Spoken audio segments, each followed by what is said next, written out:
كتير مننا بعد ما بيخرج من علاقة صعبة فجأة بيدخلوا في علاقة جديدة بسرعة وكأنهم بيحاولوا يعوضوا حاجة.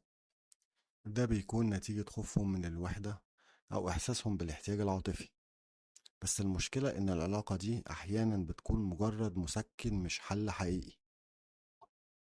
بالظبط كده، وده اللي بنسميه العلاقة التعويضية.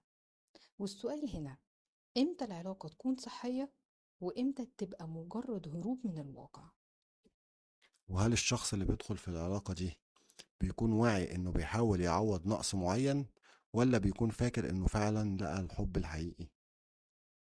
ده اللي هنناقشه النهاردة بالتفصيل علشان نفهم أكتر عن العلاقات التعويضية ليه بتحصل، وإزاي نعرف إحنا فيها ولا لأ، وإيه طرق التعامل معاها بشكل صحي. خليني في البداية أرحب بكل مستمعينا في بودكاست مراية، وأرحب معاكم بلايف كوتش أحمد. ازيك يا كوتش؟ حلقتنا النهاردة مهمة جدا وفيها تفاصيل كتير. جاهز نبدأ؟ أهلا بيك يا كوتش، برحب بيك وكل مستمعينا في بودكاست مراية. أنا جاهز جدا أبدأ معاك الحلقة ونتكلم في كل تفاصيلها. هبدأ حلقتنا النهاردة بسؤال مهم: ايه الأسباب اللي ممكن تخلي حد يدخل في علاقة تعويضية؟ في أسباب كتير، بس أهمها إن الشخص بيكون لسه متأثر بالعلاقة القديمة، حاسس بفراغ أو نقص، وبدل ما يواجه مشاعره ويحاول يفهمها بيروح يدور على علاقة جديدة هتسد الفجوة دي. وهنا بيحاول يقنع نفسه إن ده الحل وإنه بيتعافى من العلاقة اللي فاتت، بس الحقيقة إنه بيهرب من مشاعره الحقيقية اللي المفروض يواجهها. والموضوع فعلا بيكون صعب جدا لو حد بيخاف من الوحدة، ما عندوش قدرة التكيف عليها، أو بيكون خايف إنه يواجه نفسه بعيوبه.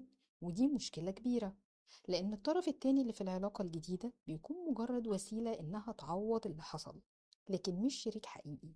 وده بيسبب أذى للطرفين.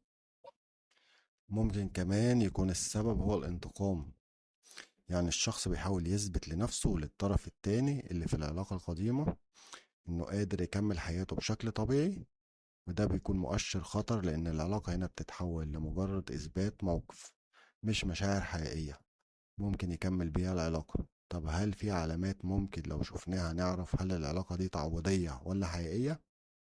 أكيد طبعا في أكتر من علامة، لو ظهرت هتعرف وقتها دي علاقة تعويضية ولا حقيقية. زي مثلا العلاقة بدأت بسرعة بعد الانفصال، أو إن الشخص